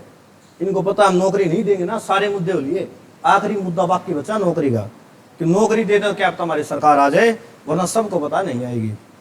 ठीक है ना, तो इसलिए आपके पास 1-1.5 महीना है। एक नया सीटी भी होगा, मैं आपको बता रहा हूँ मैं, अगस्त में चांस है पूरे पूरे स्टेटमेंट में देखी थी कि एक सीटी और है, एक ही दिन में होंगे, सी का और डी का, ठीक है ना। तो कोशिश करो 1-1.5 महीना पढ़ लो, ठीक है ना, फिर उसके बाद आराम करने पर हो ही। अगस्त तक तुम्हारा काम है पढ़ना, उसके बाद तो चाहे तैयारी ना करिए, थोड़ा थोड़ा पढ़ो, काम चल जाए, क्योंकि 2-3 साल कोई भर्ती नहीं हुए, चाहे किसी की सरकार आ जाओ, ठीक है ना। नहीं 2-3 साल तो वैसे ही को नहीं हुए, 4 साल जरूरी नहीं कि हर बार ये गलतियां करें। अब 2014 से 19 तक ना इस सरकार ने बहुत अच्छा काम कराया था नौकरियों मामले में, ठीक है। और 19 के बाद करना सीख गए राजनीति, पहले तो नए नए आए थे, ठीक है, तो नौकरियां इन्होंने नहीं दी थी। 14 से 19 तक तो स्वर्ण काल था हरियाणा में नौकरियों का, 2014 से पेपर ही को नहीं होया करते हरियाणा में, ठीक है ना। हाँ, तो 103 में क्या दिया गया था, ईडब्ल्यूएस को आरक्षण, कितना प्रतिशत आरक्षण देते हैं इसमें, 10% के 10% आरक्षण दिया गया है, ठीक है। ये स्टेट में मिलता है अपने, और कहाँ पे, सेंटर में भी, तहसील में जाकर सरल केंद्र पे, वहां पर ये सर्टिफिकेट बन जाता है, ठीक है। अब लिखो 104, लास्ट आज ये 104वां संविधान संशोधन। इसमें क्या है, एससी और एसटी की सीटें आरक्षित, एससी और एसटी की सीटें आरक्षित की गई हैं, ठीक है। 104वें में अभी 2020 में हुआ था, ये मैंने बताया नहीं था, 8वां हुआ था, उसमें अंबेडकर साहब ने क्या किया था, 1950 में था ये, कि शुरू में दलितों को, ओबीसी को आरक्षण दिया गया था ना, एससी एसटी को 10% ऊपर बढ़ जाए, तो ये हर 10 साल में एक अमेंडमेंट कर देते हैं। अब के बार 104वां किया तो आरक्षण 2030 तक बढ़ा दिया गया है, ठीक है। तो एससी और एसटी की सीटें आरक्षित कब तक है, 2030 तक, कर लिया बस, ठीक है, यही था। तो क्या टाइम हो गया, 2:05 हो गए, और पढ़ाएंगे थोड़ा बहुत है। चलो आपको मैं 3 केस बताता हूं छोटे छोटे, 5 मिनट पढ़ना, ठीक है। नाम लिखो, शंकर सिंह, शंकर प्रसाद, संजन सिंह, गोलकनाथ, केशवानंद भारती, भाई 4 व्यक्तियों के बारे में बता देते हैं, ठीक है।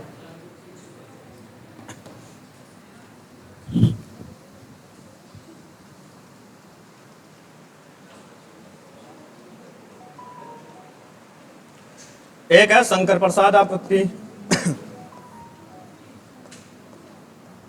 ठीक है। एक है संजन सिंह,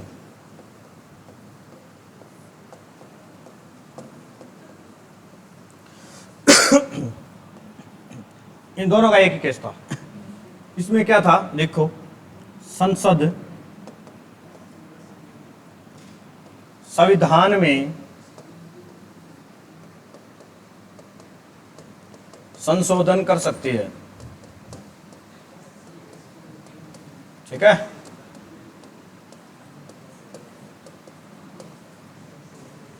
क्या है, संसद है वो संविधान में संशोधन कर सकती है। दीपक बात ना करा भाई, दीपक सुने नहीं, बताओगे, सुने ही ना, ना सुना तो आगे जाएगा, ठीक है।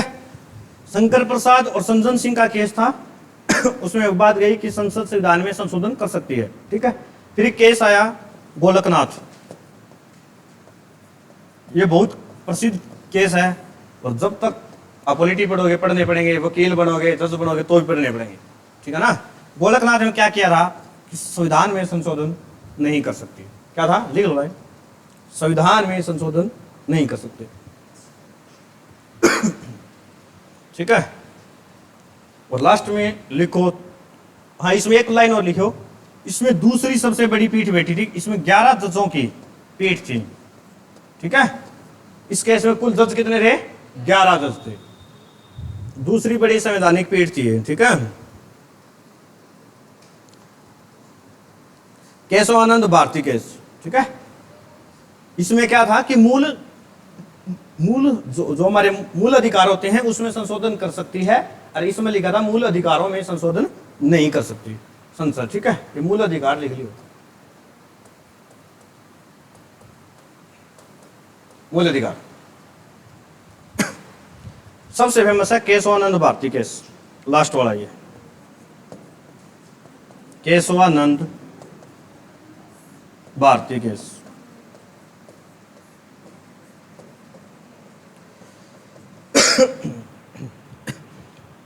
ये हुआ था केरल, केरल राज्य के साथ। किसके साथ है? केरल। ठीक है। क्या हुआ, इनकी केरल में जमीन थी बहुत ज्यादा, तो एक था मठ था वहां पे, मठ बोलते हैं जिसे अपने मतलब ट्रस्ट बोलते हैं, मंदिर है, तो एक क्या था? मठ। और उस ये मठ के चेयरमैन थे। ठीक है। तो सरकार ने क्या किया, केरल सरकार ने भूमि अधिग्रहण किया कि ये भूमि हम लेंगे, अब ये हमारी है। तो इसने क्या किया था, सरकार में केस कर दिया था। ठीक है, कि संपत्ति है वो मेरी मूल अधिकार है। ठीक है ना, मैंने आर्टिकल 25 और 26 बताए थे ना, 25 और 26। यदि एक व्यक्ति का है तो 25 और कोई समूह है तो 26। ये इस आर्टिकल 26 को लेके पहुंच गए थे यहाँ पे संसद में, सुप्रीम कोर्ट में। ठीक है, सुप्रीम कोर्ट कि आर्टिकल 26 के अनुसार सरकार मेरी जमीन नहीं ले सकती। ठीक है, और केस बहुत लंबा चला, 2.5 महीने तो ऐसे हुए जिसमें रोज सुनवाई होती थी, लगातार 2.5 महीने। ठीक है, और 8 से 10 दूसरे देशों के संविधान को भी पढ़ना पड़ा था, उनको भी देखना पड़ा था। और इस पीठ में 13 जज थे। कितने जज थे? 13 जज थे टोटल। ठीक है, इतना बड़ा केस था कि 13 जजों को बैठ के फैसला करना पड़ा। ठीक है, और जो फैसला आया, केशवानंद भारती जी केस हार गए थे ये। ठीक है, और संपत्ति का जो अधिकार है उसको मूल अधिकार से निकाल कर क्या बना दिया गया था? कानूनी अधिकार। ठीक है, और इसमें यह कहा गया था कि कोई भी संसद है, संसद क्या है? मूल अधिकार में, लिख लो ना, मूल अधिकार में, ये फाइनल वर्डिक्ट थी, मूल अधिकार में संशोधन नहीं कर सकती, संशोधन नहीं कर सकती। ठीक है, मूल अधिकार में संशोधन नहीं कर सकती। 13 जजों पीठ। फैसला देने वाले पता है क्या आया था? फैसला रेशो। ठीक है, 7:6। 7 जज केरल सरकार के साथ थे, संसद के साथ, 6 केशवानंद भारती के साथ। इतनी लड़ाई हुई थी इस केस में, बहुत ही ज्यादा। ठीक है, लड़ाई करवाता कौन है? कौन करता कोर्ट में? वकील। ठीक है ना, वकील कोर्ट का काम आसान कर देता है। ठीक है, तो 7:6। और कभी भी फैसला देते हैं बड़े में तो ओड नंबर में होता है, जैसे उसमें 11 थे कि 6 या 5 हो जाएंगे एक साइड फैसला हो, तो कभी बराबर नहीं। यहाँ पर 12 कर देते और 6 होता तो फैसला ही नहीं होता। ठीक है, ये आपकी वर्डिक्ट होगी। इसमें लिखो, लाइन लिखो एक, मूल ढांचे में परिवर्तन नहीं कर सकते। संसद मूल ढांचे में परिवर्तन नहीं कर सकती। ठीक है, हाँ, अभी भी ये चुनाव हुए तो जोरों शोरों से मुद्दा उठाना। बीजेपी ने कहा 400 पार सीटें, तो विपक्षी पार्टियों ने कहा कि यदि आपने 400 पार दे दी तो भारत में लोकतंत्र को खत्म कर देंगे, राजतंत्र आ जाएगा। लेकिन ऐसा संभव नहीं है। ठीक है ना, क्योंकि हमारे इसमें लिखा गया है, भारत है, देश है, वो पंथ निरपेक्ष रहेगा। मैंने कहा था ना कि हिंदू राष्ट्र नहीं बन सकता है, क्योंकि लिखा हुआ है कि भारत क्या है? पंथ निरपेक्ष रहेगा। लिखो, और संघात्मक से एकात्मक नहीं कर सकते। हमारा देश क्या है? संघात्मक है ना, केंद्र सरकार भी है, राज्य भी हैं, इनको आप एकात्मक नहीं कर सकते। ठीक है,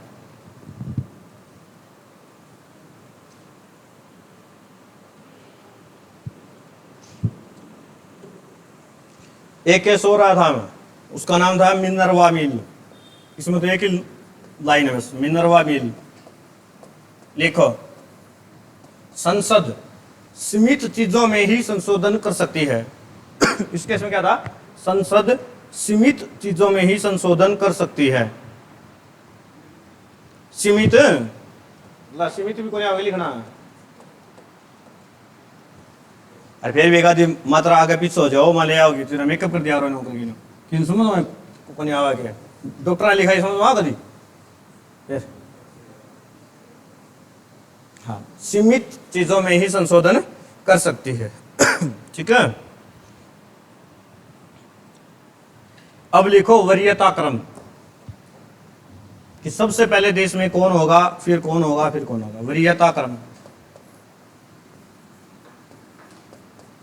देश का पहला नागरिक कौन होता है? तो सबसे पहले कौन आएगा? राष्ट्रपति। कौन आएगा भाई? राष्ट्रपति। उसके बाद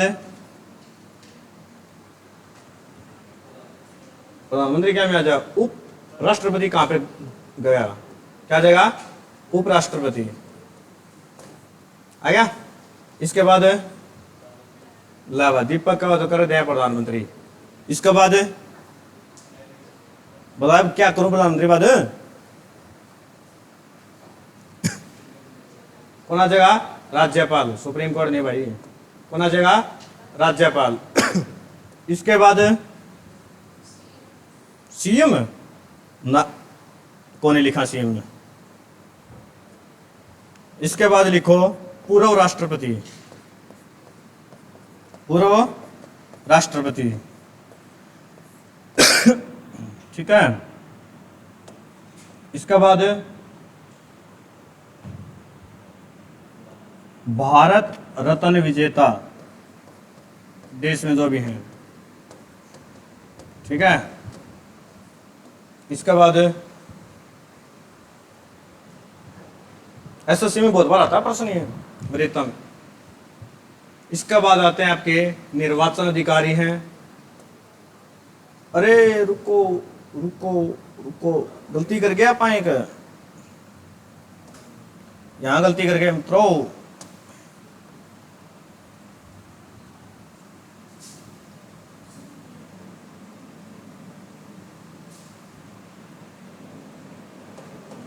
यहां पे आ जाएगा मंत्रिमंडल, मंत्री समूह, मंत्री समूह है। और इसके साथ ही आ जाएगा नेता प्रतिपक्ष,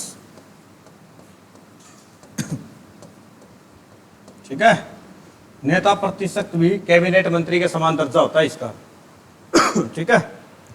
इसके बाद आएगा भारत रत्न विजेता, ठीक है। और इसके बाद आते हैं जितने भी हमारे निर्वाचन अधिकारी हैं, ठीक है, सीजीआई हैं, ठीक है, सारे के सारे भी, ठीक है। हाँ। गलती नहीं हुई, नहीं हुई है दो।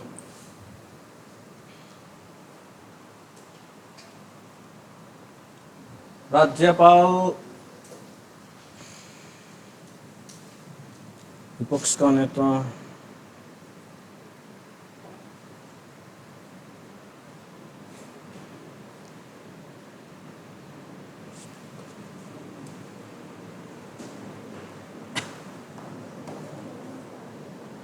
राष्ट्रपति, उपराष्ट्रपति, पीएम, राज्यपाल,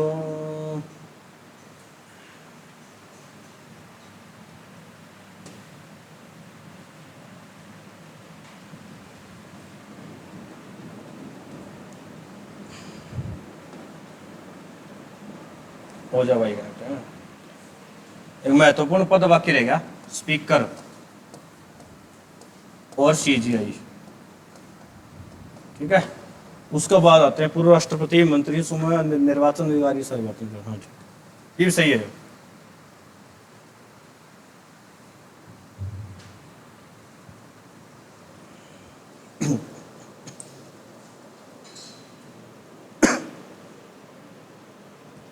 आपको दो क्वेश्चन लगाते हैं।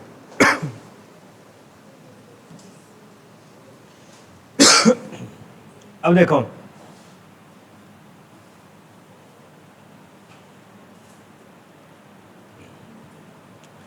भारत का जो ध्वज है वो कैसा है? कब, ये बताओ, भारत का ध्वज सबने देख रखा है कौन सा है? तिरंगा, ठीक है ना। लेकिन पेपर में ये पूछ ले, तिरंगा है जो हमारा, उसमें कुल कितने रंग हैं? कलर पूछ ले तो कितने हैं? 4। चौथा कहां पर है? जो ये 24 तिलियां है ना, इसका रंग कैसा है? नीलम भी 2 पूछ ले, गहरा नीला या फिर हल्का, कौन सा है? गहरा नीला, ठीक है। 24 तिलियां किसका प्रतीक है? ये 24 घंटे देश की तरक्की, ठीक है। 24 घंटे देश की तरक्की की, देश 24 घंटे आगे बढ़ा रहेगा, इसका प्रतीक है। राष्ट्रीय ध्वज को अपनाया कब गया था? बताओ।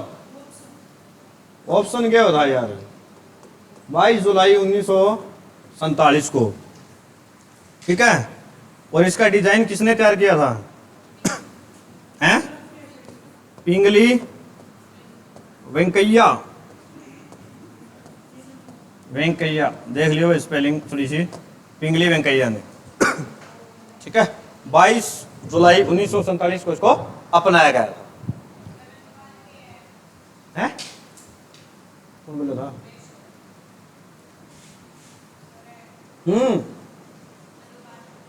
क्या कह रहे हो? क्या बात बता? अनुपात के, अच्छा अनुपात है 3:2 का। ये हरियाणा पूछा गया था। लंबाई कितनी होगी? 3, ब्रीथ कितनी होगी? 2, 3:2। पंखे चला थोड़ी आवाज कम आओ पीछे से। 3:2 में लंबाई 3, चौड़ाई 2, ठीक है। ये बताओ राष्ट्रीय ध्वज को झुकाया कब जाता है? राष्ट्रीय ध्वज को झुकाया कब जाता है? हैं? जब कोई भी दुख का समय होता है तो राष्ट्रीय ध्वज को झुकाया जाता है, ठीक है। जैसे अटल बिहारी वाजपेयी जी की डेथ हुई थी तो राष्ट्रीय ध्वज को थोड़ा झुका दिया गया था, ठीक है, नीचे लाया गया था। वरना ध्वज हमेशा डंडा ये इसके ऊपर होता है, ठीक है, नीचे नहीं होता, बीच में नहीं होता। और राष्ट्रीय ध्वज को उल्टा भी किया जा सकता है। कब? किस परिस्थिति में राष्ट्रीय ध्वज को उल्टा किया जाता है? बताओ। किसमें? संकट के समय। कब है? संकट के समय। जैसे कोरोना रहा, ये तो चलो मतलब पूरे विश्व में आया, ऐसा यदि कोई भारत में आ जाए स्पेशल एक दिन में तो राष्ट्रीय ध्वज को उल्टा कर सकते हैं, ठीक है। अब एक और बताओ, राष्ट्रीय गान ध्वज हो गया, आज खत्म हो गया, फिर बाकी एक चीज कराएं शुरू, एक बस प्रस्तावना बाकी रहेगी आपकी। राष्ट्रीय गान इसको कब अपनाया गया था? राष्ट्रीय गान है क्या? जनगण मन, सबको पता ही है। अवधि कितनी इसकी? 52 सेकंड। आपातकाल में 20 होगी। लावा चिंपा ने कह दिया, लिखे देता, युद्ध याद का समय हो तो सैनिक 20 सेकंड के लिए गाते हैं, ठीक है। लिखा किसने था? मन ने लिखा था क्या? लिख लो फिर, रविंद्रनाथ टैगोर।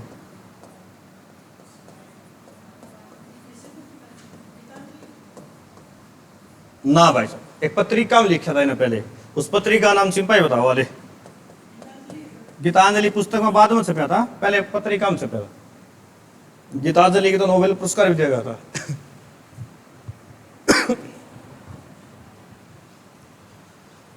इसको अपनाया कब गया था? अपनाया कब गया था बताओ, बता दो यार।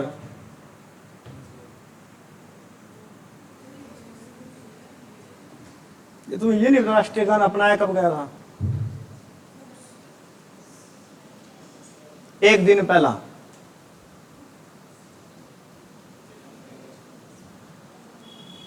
संविधान लागू कब हुआ? अरे संविधान लागू कब हुआ? 26 जनवरी। तो मैंने कहा एक दिन पहले। एक दिन पहले कितनी डेट होती है? तो 25 जनवरी 1950 को लिखो। भाई तो ना सिंपल प्रश्न याद नहीं था।